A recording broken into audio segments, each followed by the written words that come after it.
Hey guys, யமஹாவோட FG 125 அப்படிங்கிற 125cc computer bike பார்த்தீங்கன்னா upcoming, அதாவது இந்த 2024 லான்ச் பண்ண போகிறதா அனௌன்ஸ் பண்ணியிருக்காங்க.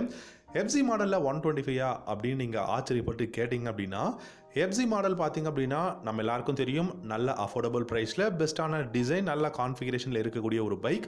அந்த பைக்கோட நேமில் பார்த்தீங்கன்னா ஃபேசர் அப்படிங்கிற இன்னொரு பைக்கோட பிளாட்ஃபார்மில் இருந்து நமக்கு 125cc பைக் எஃப்ஜி 125 அப்படிங்கிற நேமில் வந்து இந்தியாவில் லான்ச் பண்ண போகிறாங்க. ஸோ இதை பார்க்கும்போது ஃபேசர் 125 அப்படின்னு தான் பார்க்கணும். பட் இந்தியாவில் லான்ச் ஆகும்போது எஃப்ஜி 125 அப்படிங்கிற நேமில் தான் லான்ச் பண்ண போகிறாங்க. ஸோ என்ன கான்ஃபிகரேஷனில் என்ன ப்ரைஸில் லான்ச் பண்ண போகிறாங்க அப்படிங்கிறத கொஞ்சம் டீட்டெயில்டாக பார்க்கலாம்.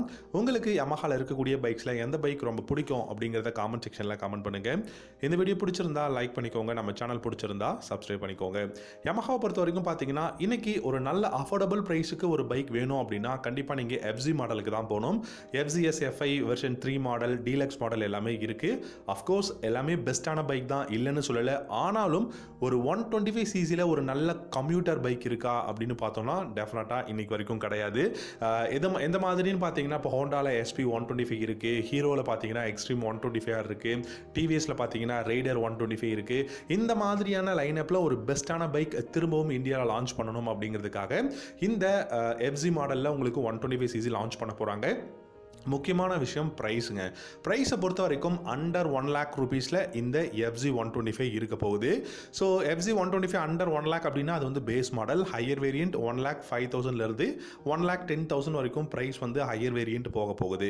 ஸோ இந்த எஃப்ஜி மாடலில் கான்ஃபிகரேஷன் அப்படின்னு நம்ம பார்க்கும்போது டெஃபினட்டாக பெஸ்ட்டான கான்ஃபிகரேஷன் தான் கொடுக்க போகிறாங்க. இன்றைக்கி இருக்கக்கூடிய டெக்னாலஜி ஃபீச்சர்ஸ் எல்லாமே கொடுக்க தான் போகிறாங்க. 124.7cc சிங்கிள் சிலிண்டர் ஏர் கூல்டு இன்ஜின் தான் கொடுக்க போகிறாங்க.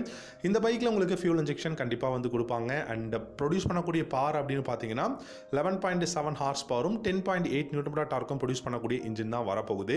இந்த பைக்கில் 5 ஸ்பீட் கியர் பாக்ஸ் இருக்கும். நமக்கு எல்லாருக்கும் நல்லா தெரியும் 5 ஸ்பீட் கியர் பாக்ஸ் அப்படின்னா இனிஷியல் பிக்கப் நல்லா இருக்கும், மைலேஜ் அப்படிங்கிறதும் பெஸ்ட்டாக இருக்கும். ஸோ இப்போ மைலேஜ் அப்படின்னு பார்த்தோம் அப்படின்னா இந்த பைக்கால் டெஃபினட்டாக 55லிருந்து 60 km/லிட்டர் மைலேஜ் கொடுக்கக்கூடிய ஒரு இன்ஜின், அது அளவுக்கு கெப்பாசிட்டி இருக்கக்கூடிய ஒரு பைக்கை தான் லான்ச் பண்ண போகிறாங்க. ஸோ பர்ஃபார்மன்ஸ் அப்படிங்கிறது ஒரு பக்கம் இருந்தாலும் மைலேஜ் ஓரியன்ட் பைக்காகவும் இருக்கணும் அப்படிங்கிறதுக்காக தான் இந்த பைக் லான்ச் பண்ணுறாங்க. என்னதான் எஃப்ஜி ஒரு நல்ல அஃபோர்டபுள் ப்ரைஸ் அண்ட் கம்யூட்டர் பைக்காக இருந்தாலும் அந்த அளவுக்கு மைலேஜ் கிடைக்குதான்னு கேட்டிங்கன்னா டெஃபினட்டாக எஃப்ஜி மாடல்ஸில் வந்து மைலேஜ் கிடைக்கிறதில்ல. அதனால தான் ஃபேசர் அப்படிங்கிற நேமில் இருக்கக்கூடிய அந்த பைக்கோட இன்ஜின் பிளாட்ஃபார்மில் இருந்து இந்தியாவில் எஃப்ஜி 125 அப்படிங்கிற நேமில் வந்து லான்ச் பண்ண போகிறாங்க. இதுதான் ஃபேக்டும் கூட.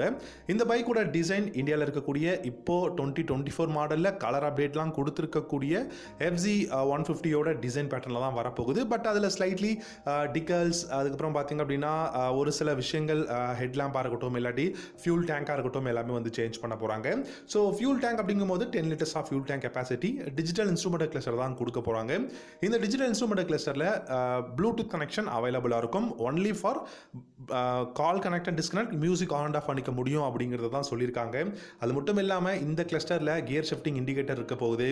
அண்ட் ஆவரேஜ் ஃபியூல் எவ்வளோ யூஸ் பண்ணியிருக்கோம், அண்ட் டிஸ்டன்ஸ் டு எம்டி, இந்த மாதிரியான பேசிக்கான இன்ஃபர்மேஷன்ஸ் எல்லாமே இந்த பெஸ்ட்டான டிஜிட்டல் இன்ஸ்ட்ருமெண்ட் கிளஸ்டரில் பார்த்துக்க முடியும்.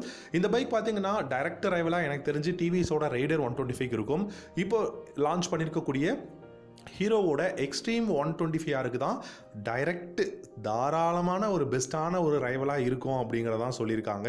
ஏன்னா டிவிஎஸ் இருந்தாலுமே கூட ரைடர் 125 பெஸ்ட்டான பைக்காக இருந்தாலும் கூட டிசைன் வைஸ் பார்க்கும்போது எக்ஸ்ட்ரீம் 125 ஒரு எட்ஜ் இருக்குங்க. ஸோ அதனால் இந்த எஃப்ஜி மாடல் பார்த்தீங்கன்னா நமக்கு எக்ஸ்ட்ரீம் 125 ரைவலாக டெஃபினட்டாக கூடிய சீக்கிரம் இந்தியாவில் லான்ச் பண்ண போகிறாங்க. ப்ரைஸ் அண்டர் 1 lakh இருக்குது. 1,10,000 உங்களுக்கு ஹையர் வேரியண்ட்டும் வந்து கொடுக்க போகிறாங்க. Bluetooth connection. முக்கியமான விஷயம் சஸ்பென்ஷன் செட்டப். ஃப்ரண்ட்டில் டெலஸ்கோபிக் ஃபோக்ஸும் ரியரில் மோனோ ஷாக் சஸ்பென்ஷன் கொடுக்க போகிறாங்க.